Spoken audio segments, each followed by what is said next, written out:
चलो दोस्तों, तो आज हम लोग स्टार्ट करते हैं। एनसेबल के ऊपर एक छोटा सा प्रोजेक्ट हम लोग क्रिएट करेंगे। और दोस्तों, ये जो प्रोजेक्ट हम लोग क्रिएट करने जा रहे हैं ये बहुत ही यूज़फुल है। एनसेबल के ऊपर ये उन बंदों के लिए बहुत ज़्यादा यूज़फुल होगा जो बंदे आज के डेट में कॉलेज में हैं, थर्ड ईयर फोर्थ ईयर में, जिनको कॉलेज में कहा जाता है कि आप कोई आईटी में एक प्रोजेक्ट लेके आएँ। तो वो बंदे एनसेबल पढ़ के और एनसेबल के ऊपर एक छोटा सा प्रोजेक्ट बनाकर वो अपने कॉलेज में दिखा सकते हैं, कोई प्रॉब्लम नहीं, ठीक है। दूसरा, ये प्रोजेक्ट उन बंदे के लिए भी बहुत ज़्यादा यूज़फुल होगा जो बंदे अभी लाइव इन्वायरमेंट में काम कर रहे हैं और वो देखना चाहते हैं कि एनसेबल को लाइव इन्वायरमेंट में किस तरीके से यूज़ किया जाता है। तो उनके लिए भी काफ़ी यूज़फुल है आज का वीडियो, ठीक है। तो अब मैं आप लोगों को बता देता हूँ कि आज के वीडियो में हम लोग प्रोजेक्ट में करने क्या वाले हैं। तो दोस्तों, आज के वीडियो में हम लोग प्रोजेक्ट में ये करने वाले हैं कि एक ऐसा प्लेबुक हम लोग राइट करेंगे एनसेबल में बैठ के, जो एडब्ल्यूएस के में जाकर एक कंप्लीटली पूरा का पूरा सेटअप रेडी कर देगा। बोले तो EC2 इंस्टांस, की pair, security group, VPC, subnet completely. तो ये जो प्रोजेक्ट हम लोग करेंगे ये एनसेबल के रोल स्ट्रक्चर टॉपिक का हेल्प लेके हम लोग करेंगे, ठीक है ना। तो जैसे कि मैं आपको बता दूं, एंड ऑफ डे एनसेबल में जो काम होता है, हम लोग जैसे कि एनसेबल का हर एक टॉपिक बाई टॉपिक सारा एनसेबल जब हम लोग कंप्लीट कर लेते हैं तो इंडस्ट्री में जो होता है वो एक सिंगल सिंगल प्लेबुक नहीं क्रिएट किया जाता। आप लोगों को मैंने पहले भी बताया था कि सारा काम जो होता है रोल स्ट्रक्चर से होता है। तो जो भी प्रोजेक्ट आप बनाते हो उसका पूरा एक रोल स्ट्रक्चर बनता है। मतलब वेरिएबल्स कहाँ रखने हैं आपको, टास्क कहाँ रखने हैं, हैंडलर कहाँ रखने हैं, वो काइंड ऑफ एक रोल स्ट्रक्चर के अंदर आता है। तो हम लोग भी इस प्रोजेक्ट को कंप्लीट करने के लिए रोल स्ट्रक्चर का ही यूज करेंगे। रोल स्ट्रक्चर मैंने ऑलरेडी बना रखा है और अपने गिटहब अकाउंट में अपलोड कर दिया है मैंने उसे एज अ पब्लिक रेपोजिटरी करके। तो कोई भी बंदा उसे लिंक कर सकता है, बोले तो डाउनलोड कर सकता है उस गिटहब के लिंक को, और वहां से वो पूरा का पूरा रोल स्ट्रक्चर यूज कर सकता है और उसमें थोड़ा बहुत काइंड ऑफ अपने नीड के हिसाब से मॉडिफिकेशन करके आप चला सकते हो, कोई प्रॉब्लम नहीं। तो लिंक मैं आपको बता देता हूं कौन सा है। तो लिंक दोस्तों ये है, ये देखिए, ये सारा का सारा मैंने अपलोड किया। आपको कुछ नहीं करना, ये लिंक मेरे पास यहाँ पर भी पड़ी है, देख सकते हैं ये लिंक है, ये पूरी की पूरी लिंक है। तो आप लोग वीडियो पॉज करके लिंक आप लोग ले लें और इस लिंक को क्या करें, कॉपी करें। और कॉपी करने के बाद जहां से भी आप, जो भी आपका एनसेबल कंट्रोलर है, जहां से भी आप मैनेज कर रहे हैं उस मशीन पे चले जाएं। जैसे मेरा एनसेबल कंट्रोलर ये रहा, ठीक है ना। इस मशीन में क्या करें, आप गिट क्लोन करा लें। क्या कर लें, गिट क्लोन, बस। लेकिन आपको एक चीज का ध्यान रखना पड़ेगा कि ये क्लोन तभी होगा जब आपके मशीन में गिट का पैकेज होगा। तो गिट का पैकेज इंस्टॉल करना कोई बहुत बड़ी बात नहीं है। चुपचाप से आप yum इंस्टॉल git -y करें तो गिट का पैकेज आपके सिस्टम पे इंस्टॉल हो जाएगा, जो भी आपका एनसेबल कंट्रोलर है। यहां पर मेरे सिस्टम पे ऑलरेडी इंस्टॉल है तो मुझे कोई करने की जरूरत नहीं है। चुपचाप से मैं यहां पर क्या करता हूं।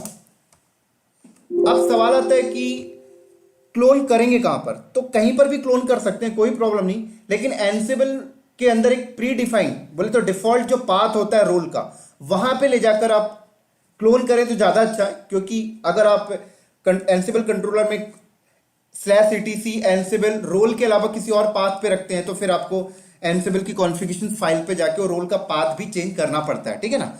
तो मैं आपसे रिकमेंडेड करूंगा कि आप इधर उधर ना जाएं, उसके डिफॉल्ट पाथ पे चले जाएं जो ETC के अंदर, एनसेबल के अंदर रोल है, और यहां जाके क्लोन करें जिससे कि आपको प्रॉब्लम ना हो।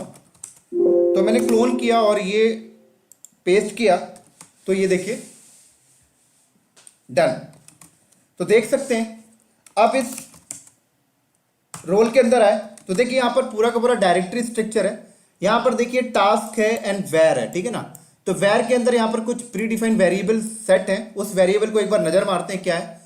तो एक काम करता हूं, मैं एक डुप्लीकेट सेशन ओपन करता हूं, थोड़ा सा अंडरस्टैंडिंग पावर आपकी अच्छी हो जाएगी। एक एक करके समझते हैं वेरिएबल के अंदर क्या क्या डिफाइन है।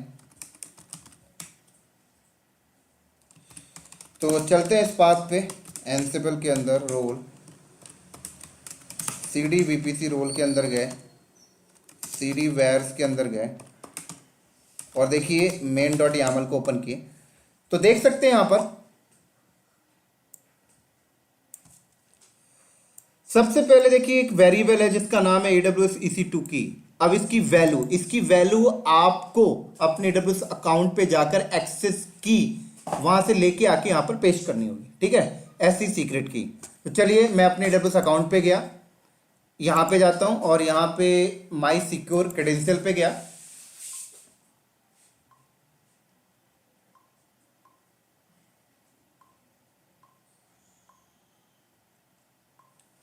देन उसके बाद एक्सेस की पे गया, ये ऑलरेडी है तो मैं इसको डिलीट कर देता हूं, पहले से जो क्रिएटेड थे। मैं एक नया बनाता हूं, सो पे गया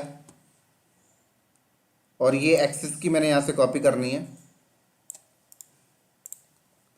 और देखिए, तो मैंने जो रोल स्ट्रक्चर अपलोड किया है वैर के अंदर मैंने कोई एक्सेस की डिफाइन नहीं किया, क्योंकि जब आप लोग इसे क्लोन करेंगे तो आप लोग अपने अपने अकाउंट के एक्सेस की यहाँ पर मेंशन करिएगा।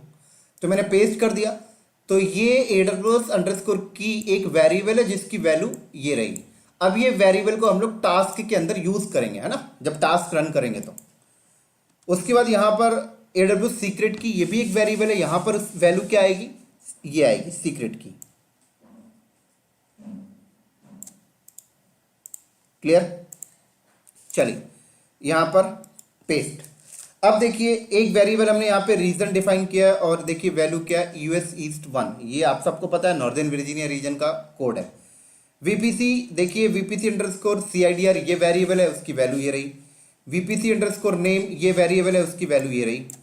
अब देखिए सबनेट का सेक्शन है, subnet_name ये वैल्यू है, production-subnet। subnet_CIDR ये वेरिएबल है, उसकी वैल्यू ये रही। IG_name ये उसकी वैल्यू रही। root_name ये एक वेरिएबल है, उसकी वैल्यू ये रही। सिक्योरिटी group_name ये वेरिएबल है, उसकी वैल्यू ये रही। EC2_tag ये एक वेरिएबल है, उसकी वैल्यू ये रही।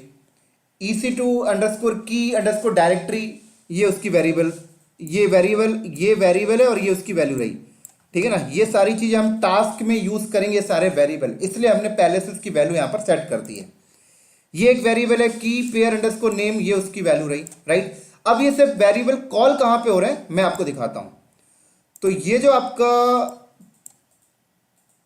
रोल स्ट्रक्चर है, राइट, तो इस रोल स्ट्रक्चर के अंदर आप थोड़ा सा जाएं। तो अभी हम लोग रोल स्ट्रक्चर में कहां पे बैठे हैं, अभी हम लोग वैर के अंदर है। वैर से बाहर आइए और टास्क के अंदर जाइए। तो टास्क वाले फाइल को ओपन करिए, main.yaml। तो यहां पर यूज हो रहा है सारा का सारा कुछ, ठीक है ना। तो इस टास्क के अंदर नंबर ऑफ टास्क डिफाइन है, एक एक करके हम सारे टास्क को अंडरस्टैंड करते हैं। सबसे पहला टास्क देखिए यहां पर क्या है, क्रिएट VPC। सबसे पहले टास्क में ये एक टास्क है और ये टास्क क्या कर रहा है, VPC क्रिएट कर रहा है। तो VPC क्रिएट करने के लिए देखिए यहां पे मॉड्यूल क्या है, EC2_VPC_net। और देखिए यहां पे नेम। अब यहां पर देखिए नेम के आगे इसने कोई स्पेसिफिक नेम हमने यहां पे नहीं लिखा, हमने यहां पे एक वेरिएबल को कॉल किया। इस वेरिएबल की वैल्यू कहां पड़ी हुई है, ये देखिए पड़ी हुई है। देखिए ये वेरिएबल VPC_name, देखिए वेरिएबल यहां कॉल हो रही, ये रही वेरिएबल, वैल्यू ये रही production-VPC, पिक कर लेगा। अगली वेरिएबल देखिए, अगली CIDR_block, वैल्यू में देखिए हमने वेरिएबल कॉल किया है, वैल्यू डायरेक्टली पुट नहीं किया। इसकी वैल्यू देखिए यहां पड़ी रही है, ये देखिए ये रही वैल्यू। आगे देखिए रीजन, यहां पर भी हमने रीजन का कोई कोड नहीं मेंशन किया, वेरिएबल कॉल किया, वैल्यू कहां रही, ये रही। देखिए ये वेरिएबल नेम यहां कॉल हो रहा है, वैल्यू यहां से पिक कर लेगा। ऐसी स्टेट प्रेजेंट बोले तो VPC क्रिएट करना है। अब इंपॉर्टेंट चीज देखिए AWS_access की, देखिए ये वेरिएबल है, सॉरी ये एक पैरामीटर है, इसके अगेंस्ट हमने कोई एक्सेस की पॉइंट नहीं किया, वेरिएबल पॉइंट किया है। इसकी वैल्यू देखिए यहां पे छुपी हुई है, देख सकते हैं, ये देखिए यहां रखी हुई है।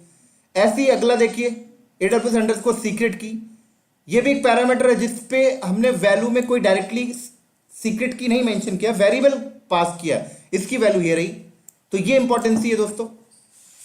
इसी तरीके से देखिए, अब ये देखिए रजिस्टर्ड। अब रजिस्टर्ड, आप सबको पता है कि हमने जब रजिस्टर्ड का टॉपिक पढ़ा था कि हमने कोई कस्टम वेरिएबल क्रिएट करके उसके अंदर कोई नई वैल्यू पुट करा सकते हैं। तो ये वही है कि ये पूरे के पूरे टास्क का जो आउटपुट होगा वो, ये एक वेरिएबल का नाम मैंने मेंशन किया है VPC। इस पूरे टास्क की जो वैल्यू है इस वेरिएबल पे आके रजिस्टर्ड हो जाएगी। किसकी वजह से? इस पैरामीटर। ये सारी चीजें हमने रजिस्टर्ड के टॉपिक में कवर कर रखी हैं। क्लियर? तो ये रजिस्टर हम इसलिए कर रहे हैं क्योंकि आगे ये हमारे लिए हेल्प है ना, काम करेगी। जैसे कि अब देखिए अगला टास्क स्टार्ट हो रहा। अगले टास्क में देखिए क्या लिखा है, set VPC ID in the variable. मतलब वीपीसी जो पहले वाले टास्क में जो वीपीसी बना है उसकी एक आईडी को ना हमने किसी वेरिएबल पे ऐड करा रहे हैं। देखिए यहां पर क्या है, कह रहा है सेट फैक्ट। फैक्ट मॉड्यूल चल रहा है और फैक्ट मॉड्यूल जब चल रहा है तो देखिए हमने यहां पर एक वेरिएबल का नाम दिया वीपीसी अंडरस्कोर आईडी, लेकिन इस वेरिएबल पे वैल्यू कौन सी ऐड करा रहे हैं? देखिए VPC underscore VPC dot ID. बोले तो एक फैक्ट मॉड्यूल चलेगा और बनी हुई वीपीसी की जाके आईडी ढूंढ के लाएगा और आईडी को लाके इस वेरिएबल के अंदर ऐड कर देगा, है ना। अभी आईडी कहां से ढूंढेगा? ये बन चुकी है ना पहले वीपीसी, ठीक है, क्लियर। उसके बाद देखिए अगला टास्क क्या है। अगला टास्क अगर आप देखें तो अगला टास्क क्या, देखिए associate subnet to the VPC. VPC के अंदर एक सबनेट एसोसिएट कर रहे हैं हम लोग यहां पर। तो मॉड्यूल क्या कॉल हो रहा है, देखिए EC2 underscore VPC underscore subnet state present. अब देखिए VPC आईडी, तो VPC आईडी में हमने कोई VPC आईडी कॉल थोड़ी किया, अभी तो VPC बना ही नहीं है ना। तो हमने यहां पर देखिए वेरिएबल पास किया VPC अंडरस्कोर आईडी। तो आप देख सकते हैं कि ये चीज हमने सेकंड वाला मॉड्यूल हमने इसलिए रन किया कि जो VPC पहले बन चुकी है उसकी आईडी फैक्ट मॉड्यूल को चलकर लेके आए और इस ये VPC अंडरस्कोर आईडी एक वेरिएबल के अंदर रजिस्टर्ड हो जाए और उस वेरिएबल को हम लोग यहां पर कॉल कर लेते हैं, राइट। ऐसे देखिए रीजन CIDR, सबनेट का CIDR देखिए यहां पे नेम हमने पास किया सबनेट अंडरस्कोर CIDR। वैल्यू कहां पे भाई, कहां पे वैल्यू रखी है दोस्तों? ये रही वैल्यू, देख सकते हैं ये रही। ऐसे देखिए AWS एक्सेस की, देखिए यहां पे सीक्रेट की देख सकते हैं, यहां से पिकअप कर रहा है। ऐसी मैप पब्लिक आईपी यस कर दिया हमने। और रिसोर्स टैग बोले तो सबनेट का नेम। अब सबनेट का नेम जब हमने दिया तो कोई नाम हमने पास किया नहीं, यहां पर वेरिएबल पास किया, ठीक है। तो वेरिएबल की वैल्यू क्या है, ये रही देखिए प्रोडक्शन हाइफन सबनेट, मतलब प्रोडक्शन हाइफन सबनेट नाम का सबनेट पे टैग लग जाएगा। अब देखिए यहां पर भी हमने इस सबनेट के पूरे आउटपुट को, ये सबनेट जब क्रिएट होगा उसका आउटपुट क्या होगा, इस सबनेट नाम का एक वेरिएबल बनेगा और इस पर रजिस्टर्ड हो जाएगा क्योंकि आगे फर्दर काम आएगा हमारे लिए, है ना। अब नीचे आइए, अब देखिए अगला टास्क। अगला टास्क में क्या, देखिए क्रिएट द IGW। ये IGW क्रिएट कर रहा है। क्या मॉड्यूल कॉल कर रहा है? EC2 underscore VPC underscore IGW। देखिए यहां पर VPC आईडी, फिर वही वेरिएबल कॉल हुआ, फिर वही वेरिएबल, फिर देखिए वेरिएबल, देखिए टैग में देखिए क्या हुआ, कोई नाम हमने स्पेसिफिक दिया नहीं, वेरिएबल कॉल किया। इसकी वैल्यू कहां रखी है, देख सकते हैं यहां पर, देख सकते हैं प्रोडक्शन हाइफन IGW। परफेक्ट। चलिए इस आउटपुट को भी हमने क्या किया, एक IGW नाम के एक वेरिएबल पे रजिस्टर किया। अब अगला टास्क क्या है, देखिए अगला टास्क है एक रूट टेबल क्रिएट करेगा ये। तो रूट टेबल क्रिएट करने का मॉड्यूल क्या है, देखिए VPC underscore EC2 underscore VPC underscore route underscore table. VPC ID देखिए यहां पर आईडी नहीं, वेरिएबल कॉल किया, यहां पर भी वेरिएबल कॉल, यहां पर भी वेरिएबल, यहां पर भी वेरिएबल। अब देखिए सबनेट, जब सबनेट ऐड करने की बात आई तो हमने कोई सबनेट नहीं लिखा, हमने वेरिएबल पास किया। देख सकते हैं यहां पर, देख सकते हैं यहां पर ऐसे देखिए रूट गेटवे, देखिए यहां पर, क्लियर। अब ये सारी वेरिएबल, ये देखिए सबनेट डॉट आईडी, ये चीज हमने यहां पे कहीं नहीं डिफाइन किया, लेकिन अब ये वेरिएबल की वैल्यू आ कहां से रही है? तो दोस्तों जो सबनेट अभी पहले बना है ना, ये जो सबनेट हम अभी तक पहले जो सबनेट बना रहे हैं उनके आउटपुट को हमने एक वेरिएबल पे रजिस्टर्ड कर रहे हैं ना, तो ये सब वहीं से फैक्ट करके लेके आ रहा है, राइट। इसी तरीके से अगला टास्क आप देखिए, create the security group. Security group create हो रहा है। सिक्योरिटी ग्रुप का नेम देखिए क्या है, वेब DMG, ठीक है ना। आप अपना नाम यहाँ पे सेट कर सकते हैं या फिर यहाँ पे वेरिएबल पास करा लें, यहाँ पे वेरिएबल की वैल्यू डिफाइन करके। देखिए वेरिएबल कॉल हो रहा है VPC आईडी, देख सकते हैं आप लोग। देखिए पोर्ट्स प्रोटोकॉल वगैरह एडेड है। थोड़ा और नीचे आइए तो देखिए की पेयर क्रिएट कर रहा है ना, की पेयर। तो की पेयर देखिए मॉड्यूल क्या है, EC2 अंडरस्कोर की, और देखिए AWS अंडरस्कोर एक्सेस की, देख सकते हैं सीक्रेट की पेयर नेम। अब की पेयर नेम देखिए, नाम नहीं दिया है, वेरिएबल पास किया। वैल्यू कहाँ, ये देखिए वेरिएबल, ये वेरिएबल है, वैल्यू क्या है, प्रोडक्शन हाइफन की। रीजन देखिए रजिस्टर्ड कह रहा है, इसके आउटपुट को भी यहाँ पे रजिस्टर्ड कर रहा है। और टैग देखिए। अब अगला देखिए लास्ट क्या है, कह रहे जो की पेयर बना है वो की आपके लोकल सिस्टम पे कॉपी करेगा। देखिए ये मॉड्यूल कंटेंट वेरिएबल कहां पे कॉपी करेगा, ईसी अंडरस्कोर की अंडरस्कोर डायरेक्टरी, ये एक वेरिएबल है राइट, यहां पर कॉपी करेगा, यहां पर कॉपी इस फोल्डर के अंदर कॉपी करेगा इस नाम से प्रोडक्शन डॉट पैम। अब ये वेरिएबल है, इसकी वैल्यू कहां देख सकते हैं, ये डिफाइन है, देख सकते हैं होम के अंदर क्लाउड नॉलेजेस। लेकिन आपको एक चीज ध्यान रखना है कि आपके लोकल लोकेशन में ये फोल्डर एग्जिस्ट होना चाहिए। तो जैसे कि मेरा एंसिबल कंट्रोलर ये रहा, ठीक है ना, तो मैं देख लेता हूं भाई होम के अंदर क्या एग्जिस्ट है, नहीं है, तो एक यूजर बना लेता हूं मैं, तो अपने आप क्रिएट हो जाएगा। ये लें, परफेक्ट, अब एग्जिस्ट हो गया, ठीक है, चल क्लियर। उसी के साथ ऐसे लास्ट, अगर आप लास्ट का टास्क देखें तो देखिए क्या कर रहा, एक इंस्टेंस क्रिएट कर रहा है, एएमआई इंस्टेंस टाइप रीजन, देख सकते हैं security group, variable variable variable tag, देख सकते हैं टैग भी क्या प्रोडक्शन। तो ये एक छोटा सा काइंड ऑफ एक प्रोजेक्ट है, इसको रन करते हैं। तो रन करने से पहले मैं इस वेरिएबल के अंदर मैंने यहाँ पर एक्सेस की और सीक्रेट की डिफाइन किया, तो इससे भी मैं सेव कर देता हूँ और मैं अब चलता हूँ AWS में, और AWS में नॉर्दर्न वर्जीनिया रीजन में मैं जाता हूँ।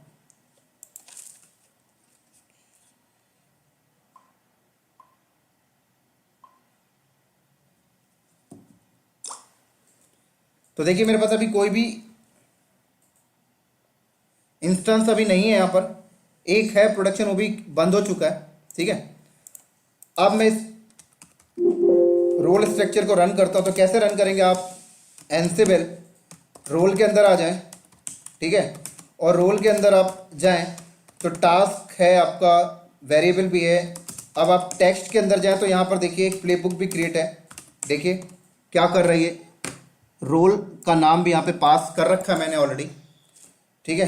तो इसे रन करते हैं, कैसे रन करेंगे, Ansible hyphen playbook test dot YAML।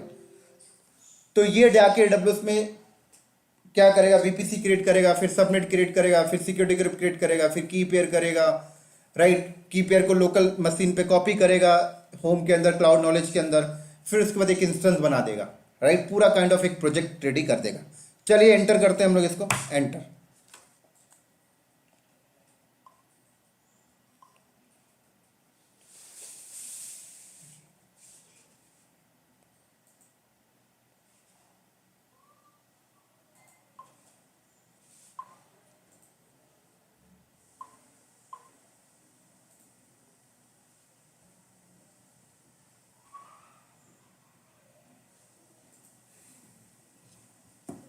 देख सकते हैं सारे टास्क एक एक करके चल गया, VPC बन गया, सेकंड वाला टास्क वेरिएबल VPC की आईडी एक वेरिएबल पे ऐड भी हो गई, सबनेट भी एसोसिएट हो गया, IGW भी हो गया, रूट टेबल भी हो गया, सिक्योरिटी ग्रुप भी हो गया, की पेयर भी बन गया, की पेयर लोकल में कॉपी भी हो गया।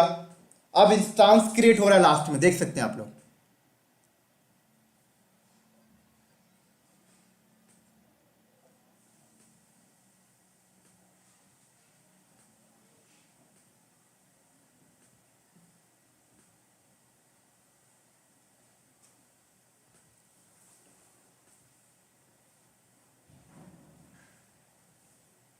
डन। तो चलिए मैं AWS के कंसोल पे चलता हूं और यहां पे रिफ्रेश किया तो देख सकते हैं इंस्टेंस आ गया, देख सकते हैं ये देखिए क्लियर। ऐसे अगर आप EC2 पे जाएं तो देखिए की पेयर भी क्रिएट हो गया, देख सकते हैं यहाँ पर प्रोडक्शन, और ये लोकल में कॉपी भी हो गया होगा, देख सकते हैं। अगर मैं यहाँ पे आया CD करके होम के अंदर गया और क्लाउड नॉलेजेस के अंदर गया तो देखिए यहाँ पर कॉपी भी हो गया, देख सकते हैं यहाँ पर प्रोडक्शन डॉट पैन, देख सकते हैं ये ऐसी VPC भी इसने रेडी कर दिया।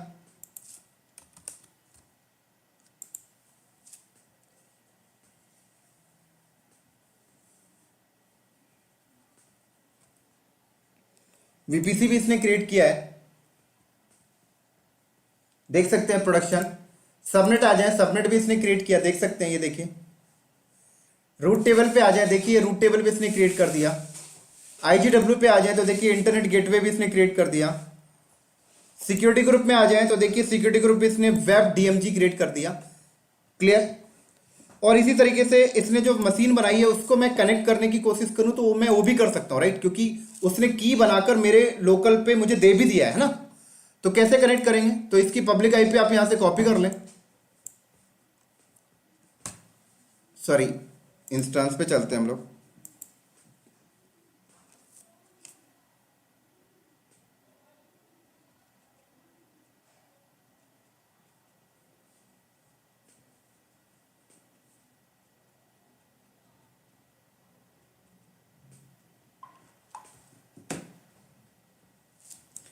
तो रनिंग इंस्टेंस पे गया मैं, तो देखिए ये पब्लिक आईपी मैंने यहां से कॉपी किया और यहां पर गया, देखिए की भी मेरे पास इसने कॉपी करके दे दिया है। तो बराबर मैं इसको कनेक्ट कर सकता हूं। पहले मैं CH मोड से 644600 की परमिशन दे देता हूं इस की में, परफेक्ट। अब मैं SSH EC2 -user@ और -i की प्रोडक्शन, तो देख सकते हैं मैं इसको कनेक्ट भी कर लिया, देख सकते हैं दोस्तों, कोई प्रॉब्लम नहीं। तो कनेक्ट भी हो गया। तो इस तरीके से दोस्तों ये एक छोटा सा प्रोजेक्ट था एनसिबल के ऊपर जो AWS में हमने किया है। तो उम्मीद करता हूँ ये वीडियो बहुत ही हेल्पफुल है आपके लिए, ठीक है, कॉलेज के बंदे के लिए भी बहुत ज़्यादा हेल्पफुल है प्रोजेक्ट बनाने के लिए, और जो बंदे इंडस्ट्री में काम कर रहे हैं उनके लिए भी काफ़ी हेल्पफुल है। क्योंकि हम लोग कोई भी एनसिबल को अगर हम लोग लर्निंग पर्पस पे स्टार्ट करते हैं तो शुरू में हम लोग उसके छोटे छोटे ऑब्जेक्टिव को देख रहे होते हैं और लास्ट में एंड ऑफ डे अगर कोई एक प्रोजेक्ट मिल जाए तो काफ़ी क्लियरिफिकेशंस आ जाती है हमारे अंदर। तो उम्मीद करता हूँ कि ये वीडियो कॉलेज वाले बंदे के लिए भी हेल्पफुल है, और जो बंदे इंडस्ट्री में अभी लाइव इन्वायरमेंट में काम कर रहे हैं उन्हें भी एक आइडिया मिला होगा कि एनसिबल कितना ज़्यादा यूजफुल है इंडस्ट्री के लिए। इसी तरीके से दोस्तों आप अपने हर एक टास्क एनसिबल के थ्रू कर सकते हैं, और आप सबको पता है कि एनसिबल सिर्फ AWS नहीं हर एक चीज पे सपोर्टेड है, चाहे वो आपके नेटवर्क के फील्ड के डिवाइसेस हो, चाहे वो एजोर क्लाउड हो, चाहे वो गूगल क्लाउड हो, चाहे डॉकर हो, चाहे कुबरनेटिस हो, कहीं पर भी आप एनसिबल के थ्रू ऑटोमेट डिप्लॉयमेंट कर सकते हैं, कोई प्रॉब्लम नहीं। तो उम्मीद करता हूं ये वीडियो आप लोगों को अंडरस्टैंड हुआ होगा, और इस तरीके से हम लोगों ने एनसिबल के थ्रू जो डिप्लॉयमेंट है AWS के ऊपर हमने 7 से 8 वीडियो लेक्चर आई थिंक कर लिया, और सारे एग्जांपल्स हमने लाइव किए हैं, सारे एग्जांपल्स हमने प्रैक्टिकली किए हैं। तो मुझे उम्मीद है कि आप लोगों को एक आइडिया लगा होगा कि किस तरीके से एनसिबल AWS में फिट बैठता है ना। इसी तरीके से अब हम लोग नेक्स्ट वीडियो में ये चीज देखेंगे कि एनसिबल के थ्रू एजोर क्लाउड में किस तरीके से डिप्लॉयमेंट किया जाता है। तो मैंने सोचा कि कुछ एग्जांपल्स एजोर के ऊपर भी दिखाऊंगा। एनसिबल से हम लोग एजोर के ऊपर कोई रिसोर्सेस वगैरह क्रिएट करके देखेंगे, एटलीस्ट 5 से 6 वीडियो मैं उस पर भी करके दिखाऊंगा। इसी तरीके से दोस्तों हम लोग गूगल क्लाउड के ऊपर भी कुछ ऐसे एग्जांपल्स करके देखेंगे, और डॉकर्स के ऊपर भी करके देखेंगे, कुबरनेटिस के ऊपर भी करके देखेंगे, और एंड ऑफ फाइनली एक बार हम लोग जेनकिंस पाइपलाइन बनाकर भी ये चीजें हम लोग कर देखने वाले हैं। तो मैंने आपको शुरू में ही बताया था कि एनसिबल काफी बड़ा टॉपिक है, और आई थिंक 100 लेक्चर्स इसके ऊपर जाएंगे, और ये जो लेक्चर नंबर है दोस्तों ये है हमारा आई थिंक 59। तो काफी अभी देखा जाए तो 40 लेक्चर्स और बनेंगे एनसिबल के ऊपर, तो काफी बड़ा टॉपिक है, और ये पूरा का पूरा एनसिबल का जो कोर्स कैरिकुलम है पूरा का पूरा वीडियो एक काइंड ऑफ एक प्रोडक्शन और लाइव एनवायरनमेंट के लिए रेडी हो जाएगा हमारा पूरा का पूरा कोर्स। तो उम्मीद करता हूँ ये प्रोजेक्ट आपको समझ में आया होगा। हाँ, एक चीज और बता दूं, जो बंदे अगर डायरेक्टली इस वीडियो को वॉच कर रहे हैं तो उनसे रिक्वेस्ट है कि इस वीडियो में थोड़ा सा उनको सर के ऊपर से अगर जा रहा होगा, क्योंकि अगर उन्होंने एनसिबल को नहीं पढ़ा होगा तो, क्योंकि आपने देखा कि हमने इस प्रोजेक्ट को करने के लिए कई बार ऐसे पैरामीटर्स का इस्तेमाल किया जैसे रोल स्ट्रक्चर। तो रोल स्ट्रक्चर्स आप लोगों को नहीं क्लियर हो रहा होगा अगर आपने एनसिबल को नहीं लर्न किया, तो उन्हीं बंदों को ये रोल स्ट्रक्चर समझ में आ रहा होगा जो बंदे एनसिबल को ऑलरेडी पढ़ चुके हैं और रोल स्ट्रक्चर के टॉपिक को कवर कर चुके हैं। ऐसे एक और टर्म्स हमने यहां पर देखा, कस्टम वेरिएबल को रजिस्टर करना। तो ये सारे टर्म्स आपको तभी क्लियर होंगे जब आपने पहले से एनसिबल बेसिक वाला कर रखा है। तो उम्मीद करता हूं दोस्तों ये वीडियो आप लोगों को अंडरस्टैंडिंग हुई होगी और एक नया आइडिया आपको मिला होगा। तो इसी तरीके से हम लोग इस वीडियो को करते हैं यहीं पर स्टॉप, और अगले वीडियो में मिलेंगे हम लोग एनसिबल के थ्रू किस तरह से डिप्लॉयमेंट करते हैं एजोर क्लाउड के ऊपर। तो अगले वीडियो में हम लोग एनसिबल से एजोर क्लाउड के ऊपर डिप्लॉयमेंट करेंगे। तो ठीक है दोस्तों, तब तक के लिए बाय बाय। नेक्स्ट वीडियो में मिलते हैं बहुत ही जल्दी।